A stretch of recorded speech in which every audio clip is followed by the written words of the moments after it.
These are unidentified flying objects that people say they are seeing now.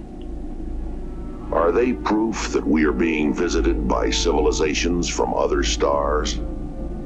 Or just what are they?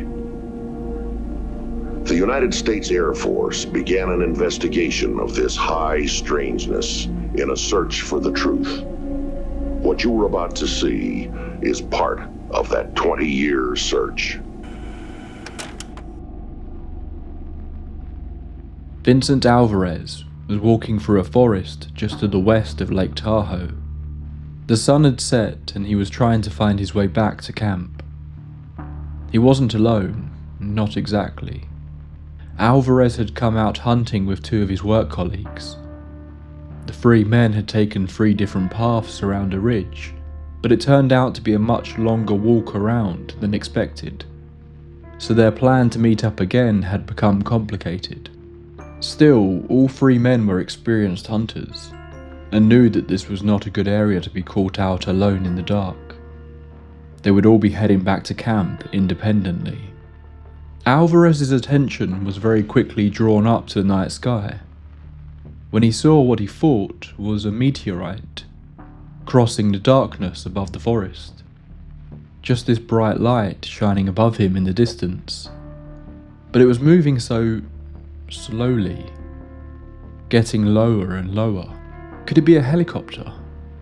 Alvarez didn't have long to think about it, when he heard a crunching sound coming from behind him. He spun around just in time to see another light. Alvarez jumped, before realizing it was the beam of a torch. He began walking through the trees, until he found the source of the light.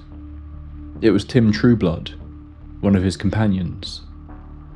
Alvarez looked back towards the sky where he had come from, but the trees obscured much of his vision, and his thoughts went back to the immediate danger. The 2 men began to head back to camp. Alvarez didn't mention what he had seen. It didn't seem important. But when they got back to camp, they realized the 3rd member of their party, Donald Shrum, wasn't back yet. Shrum was an experienced outdoorsman. They thought he would be fine and would make it back in no time. But the hours ticked by, and still there was no sign of him. Alvarez sat by the campfire and thought about it. The light in the sky. It had just been a shooting star. He was sure of it. They were both worried about Shrum, but just kept telling themselves he could take care of himself. He would get back to them as soon as he was able. They had no idea the trouble that Donald Shrum was truly in. Somewhere, out in this dark Californian forest, Donald Shrum had been cornered by something that seemed more dangerous than the local wildlife, or a sudden drop in the dark. As they sat around the campfire, Donald was up in a tree, looking down at something that he couldn't begin to explain, terrified and wondering if he would ever see his family again. Donald Shrum was about to embark in a battle for his life against something that, well, what exactly he would be battling is hard to explain. Tonight we're delving back into the tape library archives to a case that took place in 1964. One of the strangest stories I think we've covered so far. This one is equal parts unbelievable, yet somehow terrifyingly, it feels like there could be some truth to it. It seems something did happen that night in the forest, but what exactly? Well, that's for you to decide. Get yourself a warm drink, dim the lights and get comfortable. It's time to hit play on another tape, another chance for us to delve into the history of the strange and the unexplained. This is the Cisco Grove incident. Welcome to the tape library.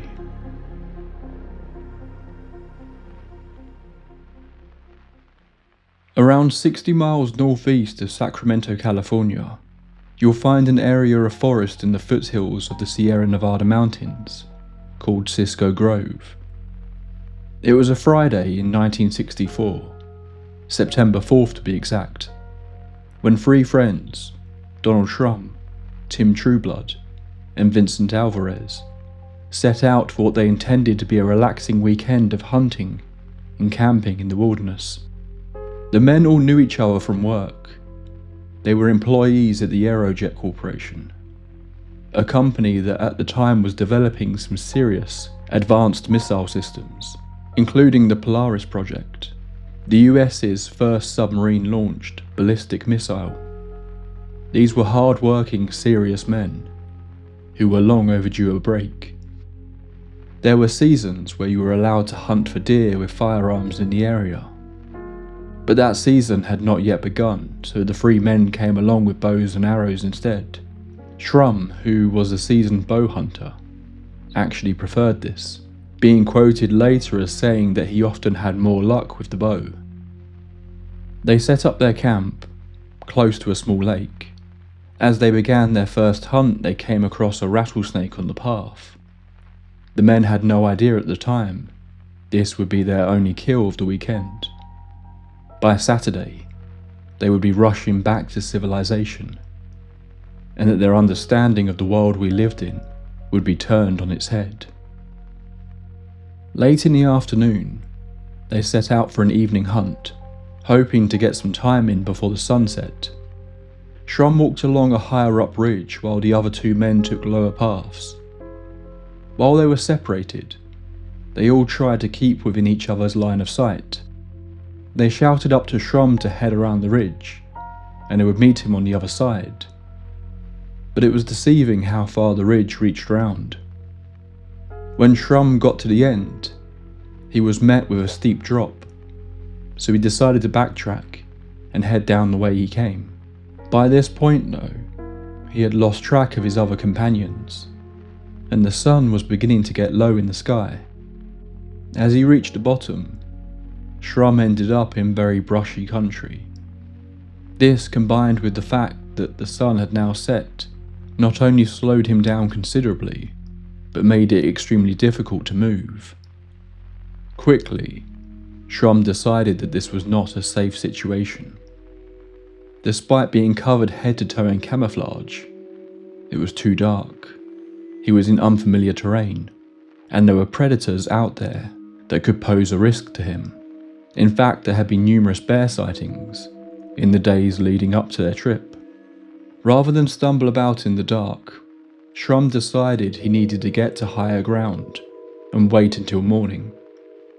Shrum saw a large granite cliff face that had a foot-wide crack in it.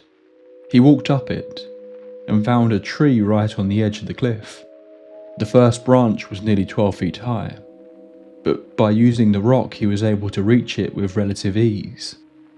Shrum sat on one branch and rested his feet on another, trying to find a position that would be safe to stay in. It was frustrating. He was sure he was only about a mile away from camp, but it just wasn't worth the risk. A night under the stars wouldn't be the worst thing in the world, he thought to himself, as he braced for what was likely to be an uncomfortable night of rest. It was a little after 7 PM by the time he had himself perched in the tree, and nothing much of note really happened to begin with. He wondered if his companions were still trying to make their way back to camp. He thought it would be unlikely they would still be out looking for him by this point. He was alone, with just a gentle breeze through the trees and the sound of distant wildlife to keep him company. But then, at around 9 PM, everything changed. Just to the north of his position, below the mountain tops, he noticed a light in the sky. It seemed to be moving in a westward direction, but its movement wasn't straight. It seemed to almost be bobbing up and down as it moved. At first he thought it was just a distant flashlight, but it was moving up and down across the tree line. The movement instantly made Shrum think it must be a helicopter. Had Alvarez and Trueblood called for help? It must be the forestry service, looking for him. Shrum thought about how to get their attention. He climbed down from the tree, began to gather up some dry bits of bark and plants, and pulled out his box of matches. There were 3 large rocks, about 10 feet apart from one another by the tree he was hiding in. So Shrum lit a fire on each one, sure that this would be enough to draw the helicopter's attention to his location. He then stood between the fires and began to manically wave his arms around, yelling as he did. The light in the sky stopped moving, turned, and began to quickly head in the direction of Shrum. The first inkling that he got that something might be wrong was that despite the light getting closer and closer, he couldn't hear it. Then, as it was a short distance away, it suddenly stopped in place between 2 trees, hovering, unnervingly silent. He could see the light on the very front of it that had made him mistake it for a helicopter, but now it was closer. The light looked tiny, which seemed surprising given how far its light seemed to travel. Shrum was terrified. He didn't know what this thing was, but he suddenly felt very exposed, out in the open like this. He quickly retreated back to his tree. He waited, silently himself, not moving as he watched the object in the sky make a large sweeping half circle towards the east, now hovering over a canyon just 60 yards away. That was when he got his first clearer look at it. This certainly was no helicopter.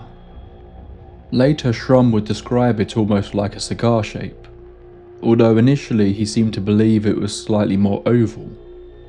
It was difficult to tell. There was the light in the front that made the object appear small, but it seemed now that it was much larger than he thought. It was hard to really gauge though, because the body of the object was so dark. It looked darker than the night sky. Then he realised the light on the tip wasn't the only source of light.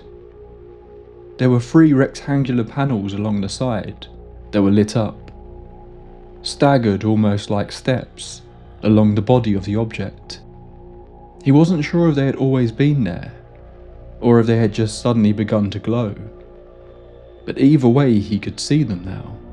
These lights seemed to shimmer, in a way Shrum described as almost like reflecting light off a moving sheet of aluminium foil. The most shocking element though was the size. It was large, very, very large. Some estimates based on the descriptions from Shrum seemed to suggest it could have been as much as 150 feet long.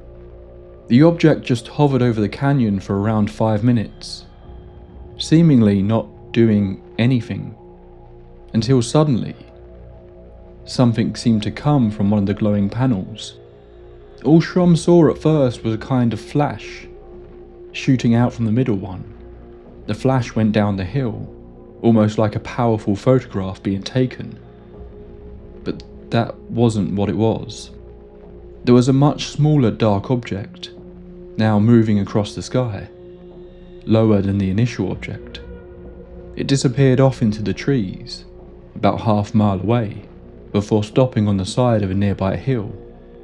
Shrum could only make out part of this smaller object. It looked more like a dome, and maybe only 30 feet wide, but it was hard to tell again.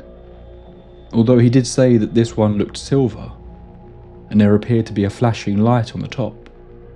That was when he finally heard a sound. A crashing noise. Something was moving through the forest, moving down the mountainside, towards his direction. It only took a few minutes for the first figure to appear in the clearing below. Emerging from the tree line was a short, stocky figure. It couldn't have been more than 5 feet tall, wearing what looked like a skin-tight, light-coloured outfit.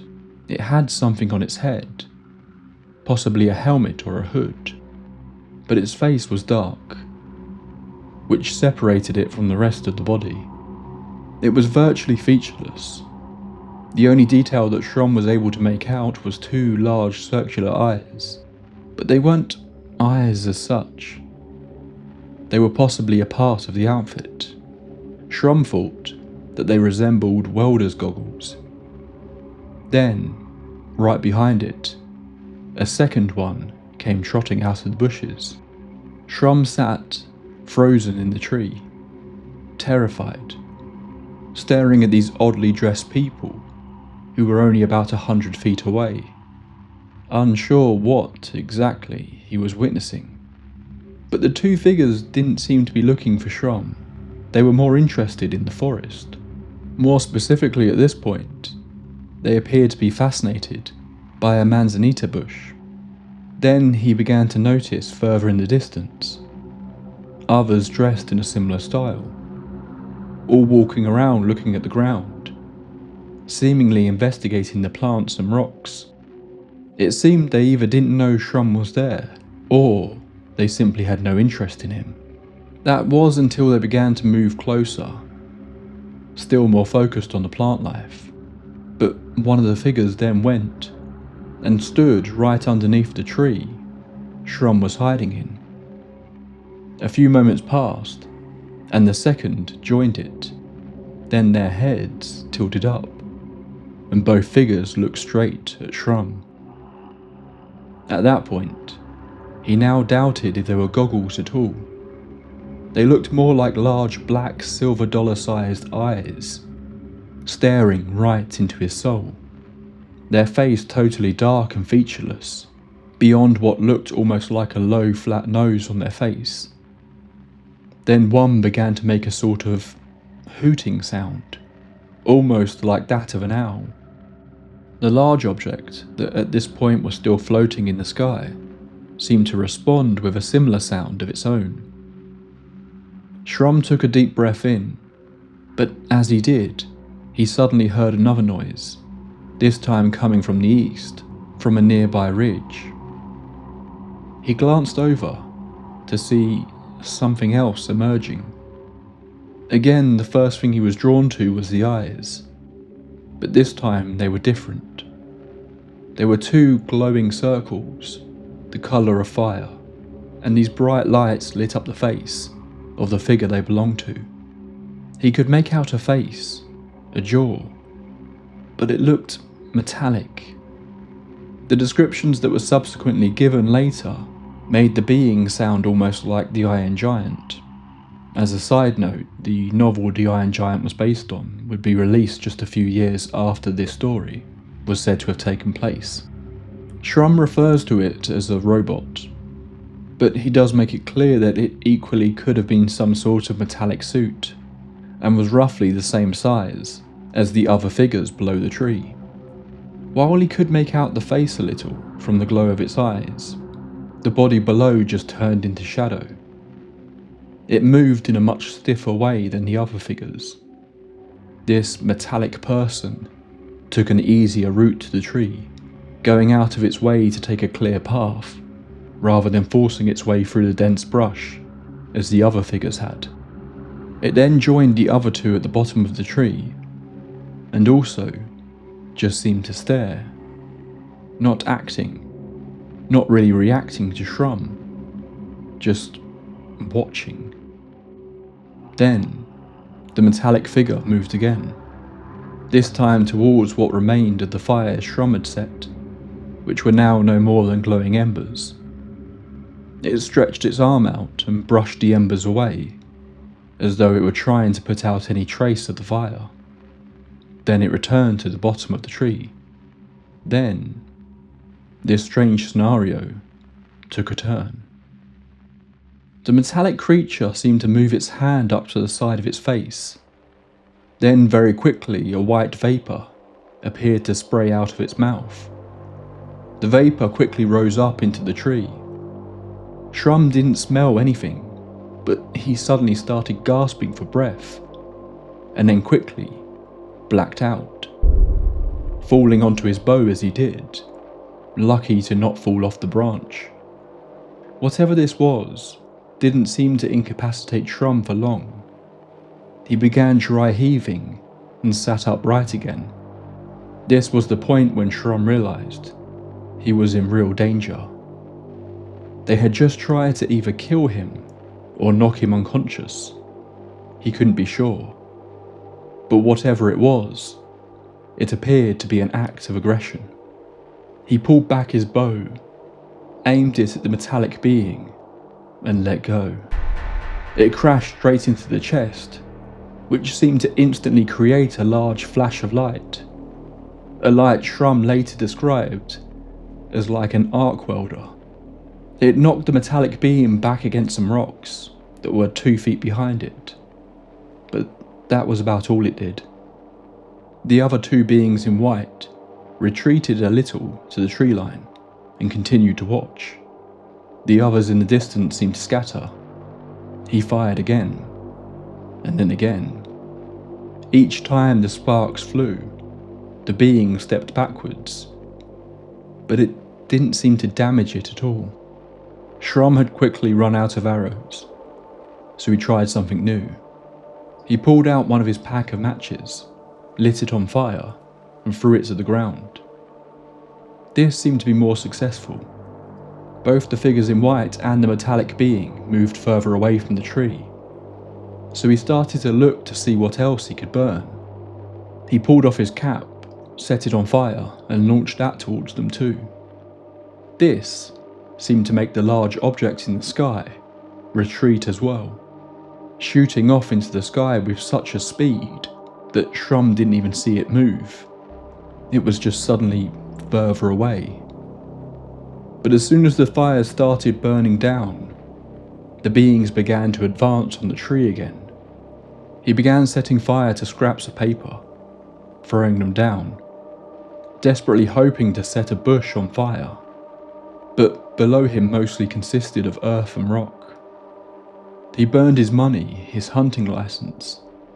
When that didn't help, he began ripping off pieces of his shirt. Eventually, he was down to just his jeans and t-shirt, with no other flammable belongings remaining. He was successful in starting a small fire, but it didn't seem to be a huge help. He climbed higher into the tree, removing his belt and using that to tie himself to the branch so that he couldn't fall out. Once he was secure, he glanced back down to discover there was now a second metallic figure standing at the bottom of the tree next to the second. The original one approached again, and yet again released a white vapour that seemed to make Shrum momentarily pass out.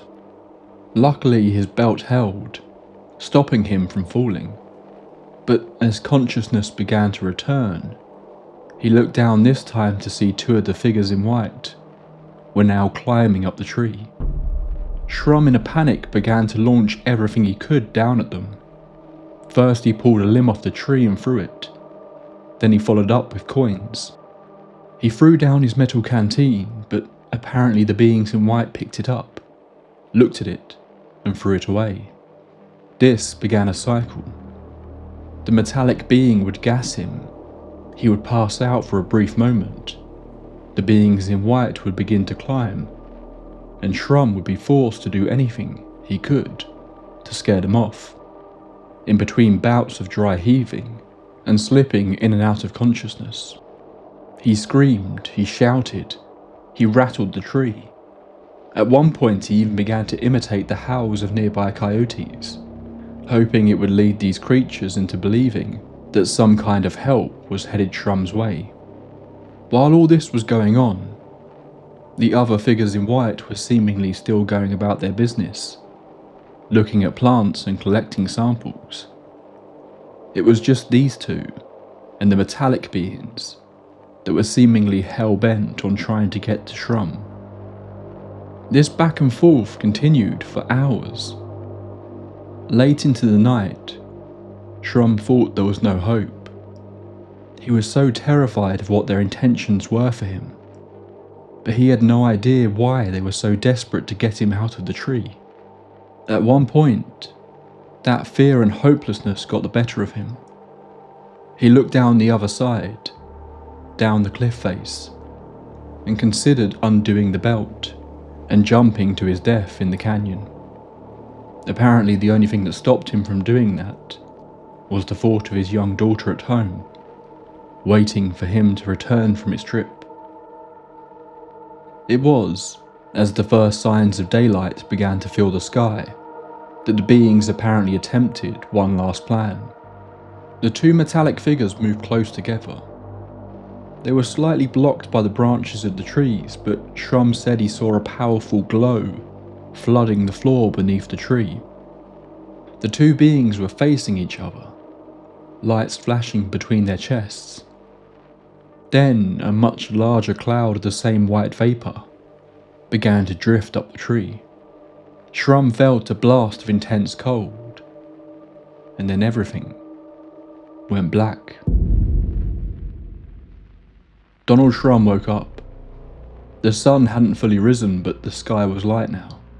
This hadn't been just a few moments of losing consciousness again. Some time had passed.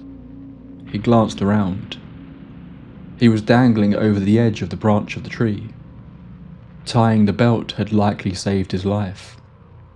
He suddenly regained his composure, and his eyes darted back down, expecting to see the figures in white climbing. But there was no one. He looked up into the sky. No object. The smaller object was gone from the further away hill. He was all alone, dangling from a tree. Suddenly the cold of the morning hit him, and shivering he began to unhook himself and hesitantly climb down. The floor was covered in all the various items he had thrown, and there were footprints that he described as looking like those of a child wearing moccasins. He picked up his bow and two of the arrows that he could find.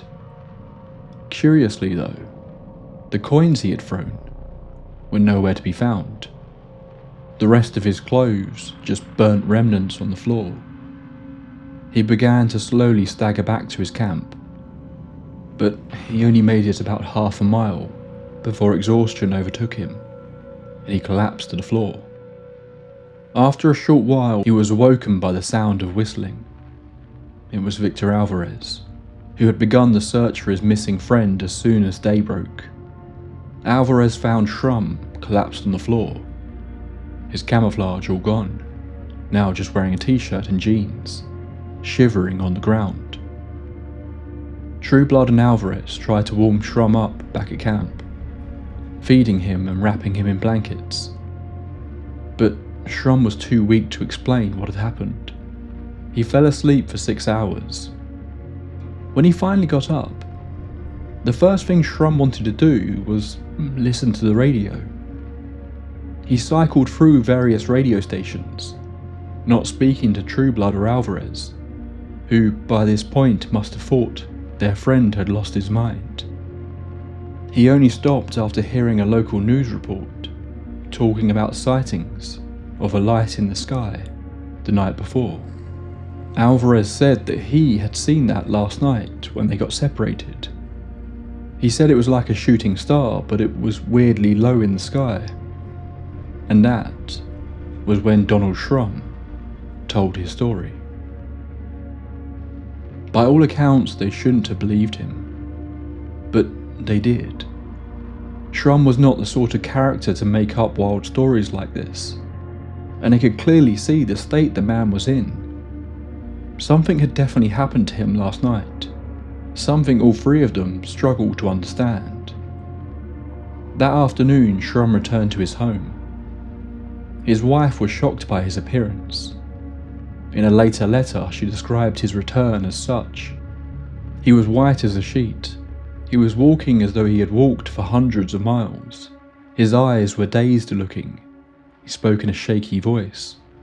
He had dark circles under his eyes. His clothes were filthy, and he had scratches all over his arms. He didn't say anything as he entered, just sat on the sofa, took a deep breath, and told his wife he had something to tell her. Then he laid out the whole story. Judy Shrum's first step was to contact her father, a recently retired Master Sergeant from the nearby Maffa Air Force Base. He made some inquiries, but seemingly the Air Force hadn't been on maneuvers that night. Donald was sick after the incident, often complaining of chest pains, so he didn't go back to work right away.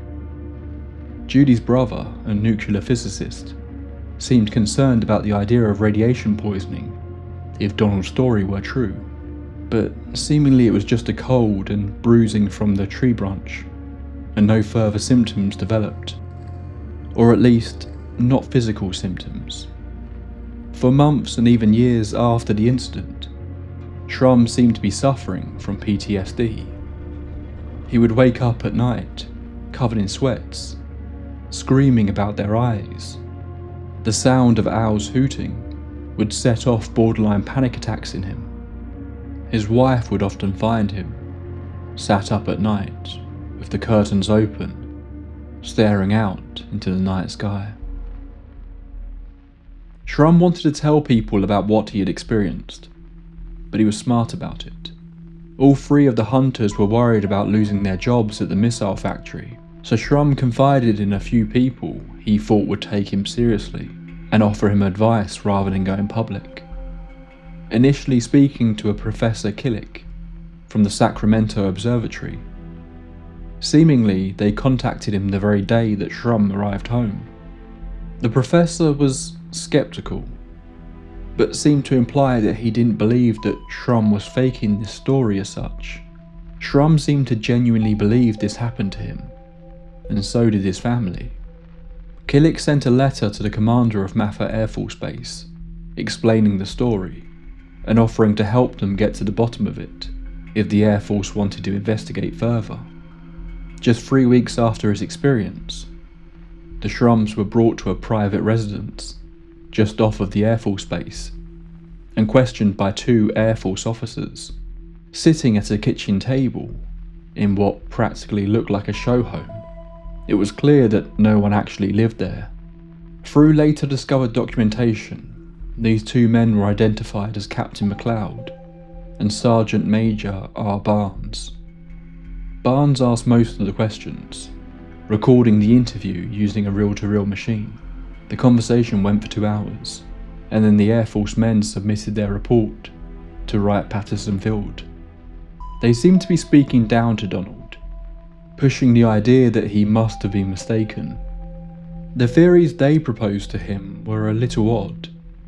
Firstly, claiming that it was a group of Japanese people, and stating that they had trouble with them during the war, seemingly suggesting that disgruntled Japanese troops were hiding out in the forests of California, causing havoc. When Shrum didn't take this too seriously, they then passed the blame to mischievous teenagers, pulling a prank. Barnes's third theory was that it was Air Force troops on some sort of training exercise. In their official report, the Air Force blamed psychological causes for the event with the beings. But Donald was firm in his belief of what he saw, even showing the men one of the arrows that he had fired at the metallic being. There was what appeared to be melted aluminium on it, and the head of the arrow was bent, seemingly from the impact. They took the arrowhead, supposedly to run some tests, but they never returned it. He did, however, provide them with a detailed hand-drawn map of where all the events had taken place. This was a mistake. A few weeks later, Donald Shrum returned to the site with his brother, Alvarez, and another friend, and was shocked to find it seemed like the site had been picked clean.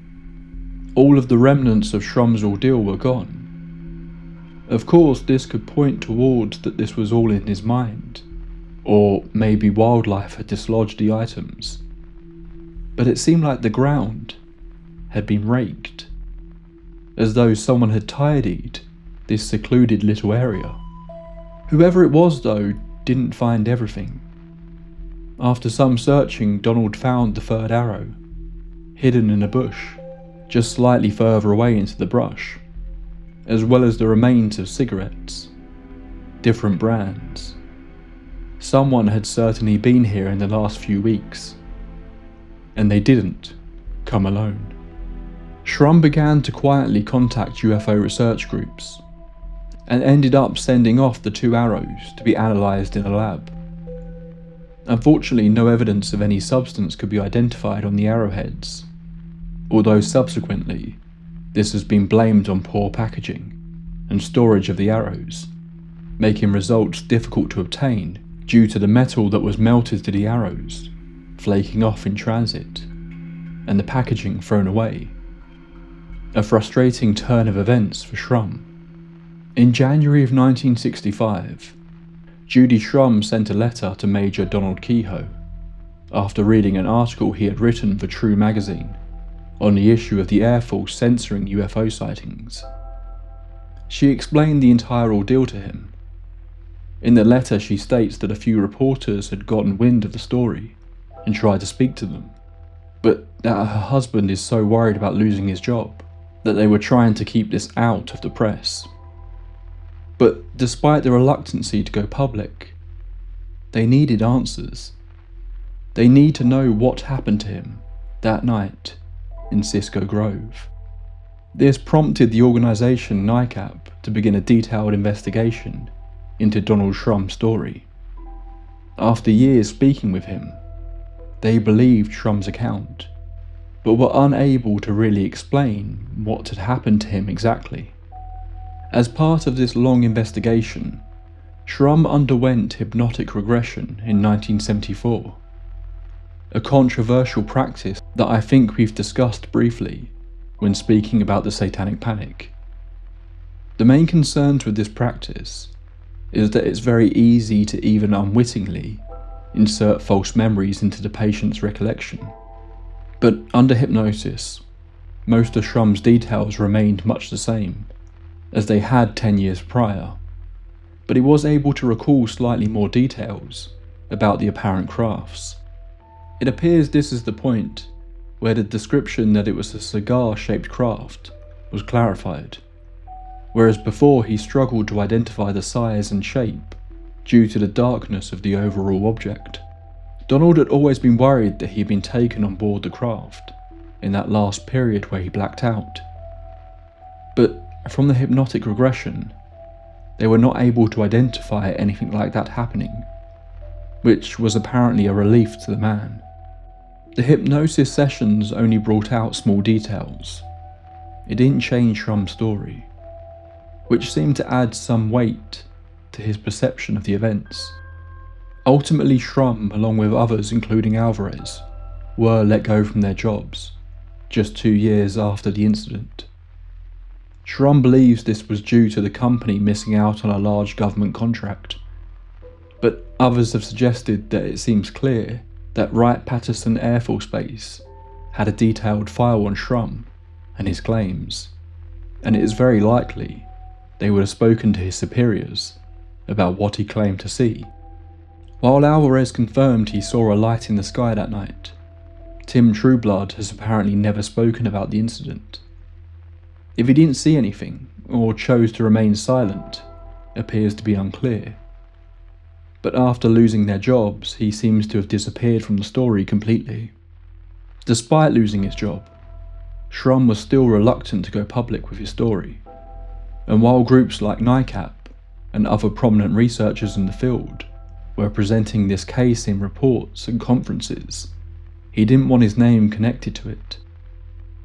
The story resurfaced a few times in the following decades, mostly in occasional articles or books, but by and large it became a fairly obscure case, despite appearing in the 1970s NBC show Project UFO, that recreated a loose version of the events without Shrum's involvement.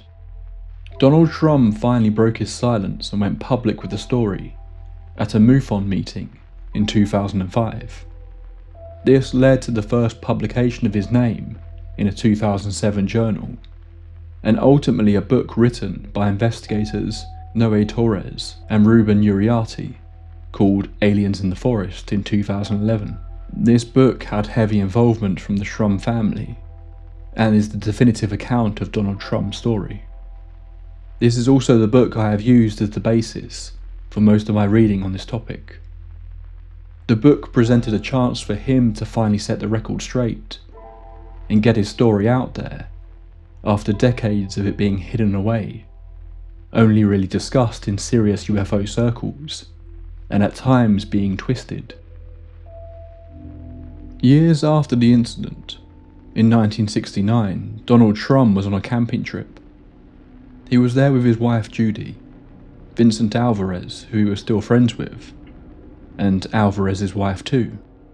The group was sitting around a campfire talking, when suddenly, Donald went silent. Then he turned and looked up at the mountain ridge behind him. Donald had a buzzing in his ear, and a strange sensation that he needed to look towards the mountains.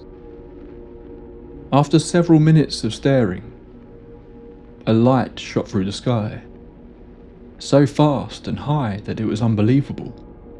A few seconds later, a smaller red light followed behind it, until they went over the mountain and disappeared from view.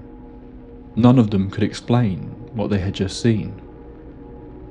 That night, as he returned to the tent to go to sleep, Judy Shrum called her husband, placing a handgun under his pillow. Something he had never done before. While the nightmares did finally stop, Shrum developed a constant fear of the dark and of the forest that he could never shake. He was always on edge when the sun began to dim below the horizon. The experience ruined his life. This man, a simple man who had no interest in this world of the strange, saw his life turn upside down in the span of one night in his 20s. It left him with a story that he knew people would struggle to believe, but a story that fundamentally changed his world. An incident that left him looking out at the night sky for years to come, wondering what really happened to him. So, what did really happen? This is a really tricky one to dissect, as we really only have Donald's recounting of what happened to him. The obvious one that people jump straight to for this one is that this was all a hoax. And it's understandable that this is where people's minds go to. Frankly, Shrum's story is insane. The man claims that he was forced to hide in a tree all night, fighting off robots with a bow and arrow, while aliens ran around collecting soil samples from a forest in California. But if this were a hoax, it creates a whole lot of other questions. Were Donald's hunting buddies in on it? If they were, why not create a more detailed story for their experiences? Alvarez claimed to see a light in the sky. True Blood didn't appear to see anything. But both seemed to confirm finding Donald in that state the following morning, after him being lost all night. So, was he lying to them too? Was his wife involved in the hoax? She seemed to play a key part in contacting people to try and get answers. Was this from genuine concern over what her husband experienced? Or was she just furthering the story? I think my biggest issue with the hoax angle is, why did he do it? The main reasons are always attention or money, but Shrum clearly identified that his story going public would potentially cause him to lose his job. I don't believe he made any money from it. Possibly from the book sales that came from Aliens in the Forest, but this was released nearly 50 years after he made a claim about his experience, and I'm unsure if he actually directly made any money from the book sales, as he was not one of the authors. In regards to attention, the Shrums were very selective about who they spoke to about this. If they wanted to create a UFO hoax, they did a terrible job of it. They very specifically did not speak with the press, and for the most part, no one heard this story for decades. This leaves me firmly of the mind that this was not a hoax. But that doesn't mean Donald Shrum saw aliens either. One detail that has been called into question is that Shrum mentions the craft and what he was seeing being illuminated by the moon at times. But according to records, there shouldn't have been a moon in the sky that night. Or if there was, it would have only been a tiny sliver. I don't think this discredits his claims. He could be misremembering, He could have wrongly identified a light source as the moon, or he could have been making up this detail to give credence to his ability to see, worried that people would totally dismiss it if he was honest about how dark it was. But it does bring us to the issue of visibility. One of the elements of this story that sticks out to me is the fact that for most of what he witnessed, Donald Shrum was several feet up a tree in a pitch black forest. A lot of attention has been drawn to the fact that his descriptions of what he saw seemed to mirror the science fiction of the time. But could his visibility have just been poor, and he began unconsciously filling in details in his mind of what he thought these things looked like? For this reason, I think we have to have some serious doubts about his descriptions of what the objects in the sky and the beings actually look like. On the more out there high strangeness theories in cases like this, there is often the idea that these beings, whatever they are, have a way of disguising their appearance based on the mind of the witnesses. The podcast Astonishing Legends brings up the idea here and compares it to the Sandown Clown incident, pointing out the descriptions of Sam the Sandown Clown has some similarities to the Cisco Grove incident. Did these beings present themselves closer to a clown because they were being viewed by children, but something more robotic to Shrum, something closer to what he may have seen on TV at the time? There was the comparison he had made to the eyes being like welder's goggles too, and Shrum was a welder. Is there some kind of mental trickery going on here? Or are they even being created by the minds of those who witness them? But that's a whole crazy rabbit hole you can go down for a very long time. Over the decades, the story at times became confused, with some reports changing details over the years, including a write-up by John Keel. This wasn't due to changes in Shrum's story though, just details being misreported. Shrum's reluctance to become a public figure meant it was tricky to keep the record straight. But transcripts of early interviews and letters in the book paint a clearer picture of what supposedly happened. Shrum has seemingly stuck to his story.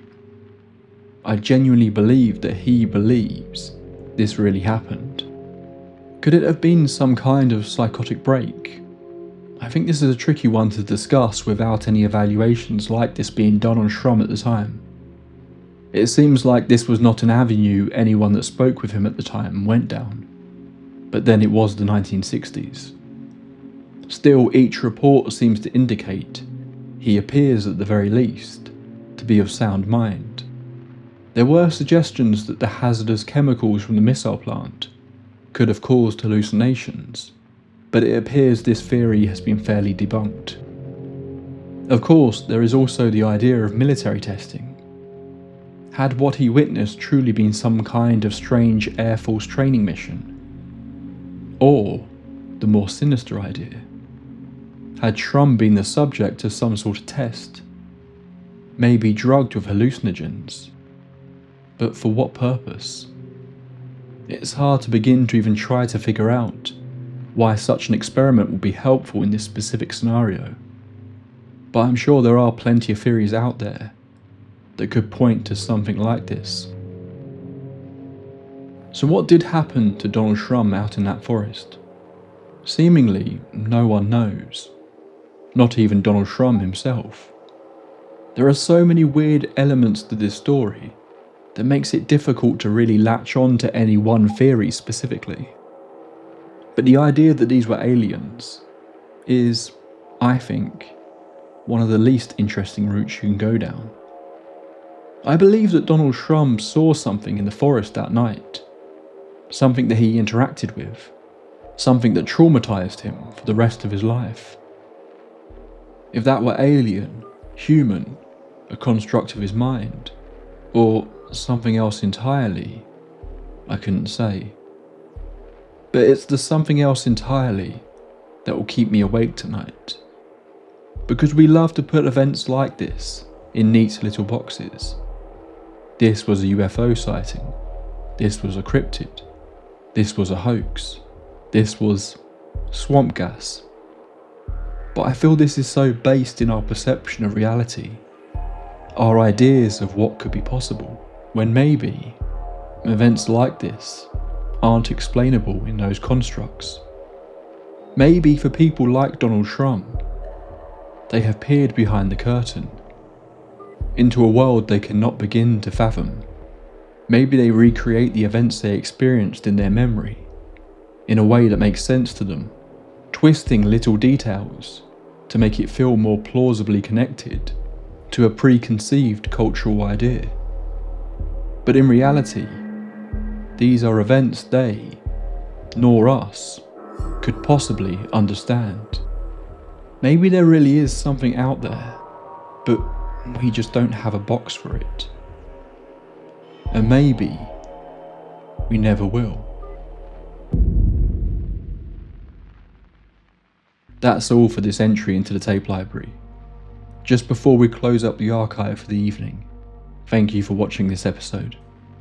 I would love to hear your thoughts and theories in the comments below. I don't always get to respond to everyone, but at the very least I read almost every comment. So please, start a conversation. Tell me what you think took place here. You can help me out massively by clicking like if you're watching on YouTube, or leaving a rating if you're listening to the podcast. And of course, if you're new here, then click subscribe or follow. I'm back roughly every 2 weeks, with explorations into the strange and the unexplained. And of course, if you're so inclined, you can support the show on Patreon, details of which can be found in the description. Until next time, my friends, pleasant dreams. This episode was made possible from the kind donations of members on Patreon and YouTube. If you want to join these shoutouts, you can do that by joining one of the higher tiers on Patreon. First up are Tape Library archivists: Shan Harding, Adam M, Edgar Allan Ho, Adam Grantham, Enoch Aurora, Lee Borix Johnson, Now and Zen, Pat McShay, Pantherpaw, The Elusive M, Yorkson Away, The Bisexual Moon Cult, Emulated Phoenix, Jamie Long, Lisa Marie Sheridan, Gaffy with a G, Plum Blossom, Gina Britton, Emily Carlin, Sarah Boyd, Thomas Boatwright, Stephen Lutman, Crystal E, West Virginia Vegetable Man, Dawn Swan, Tina S, Sean Miller, Juno, Joseph Condola, Jolly Jedi, Pixelina, Joe, The Crimson DM, The Detective, Jean Janine, Darla, Alfredo Sandoval, G-Raw, Midia Zabine, Dominic DeAngelis, Dagon Odorleg, Judith Hacker, Eric Salas, Mirashard, Adlin, Ash Loves Books, Gabrielle, Umiko Grimm, and Sandy Lusk. Then we have our amazing lead archivists: Win Lewis, Plague Doctor is in, Amy Stubblefield, The Original Deer, Emmy Bartley, Lady Bet Noir, Ridiculous, London Grace, Melissa Harrison, Emperor Franz, Old Soul Like Mine, Xavier Angle, Sad Gal Callie, Alex O'Neill, Tyler Michael, Alex Goldberg, Van Yell, Brian Baker, and 1000th Ghost. And our insanely generous Grand Overseers: Harrison the Overlord, Leah Carmella, Bad Diddley, Katie, Morning Rain 2619, Agent 355, and Queen of Flatulence. A serious massive thank you to all those people for just being a lovely bunch, and all my junior archivists on Patreon, and you wonderful members on YouTube. If you want to join us, then please check out the Patreon link in the description. Thank you.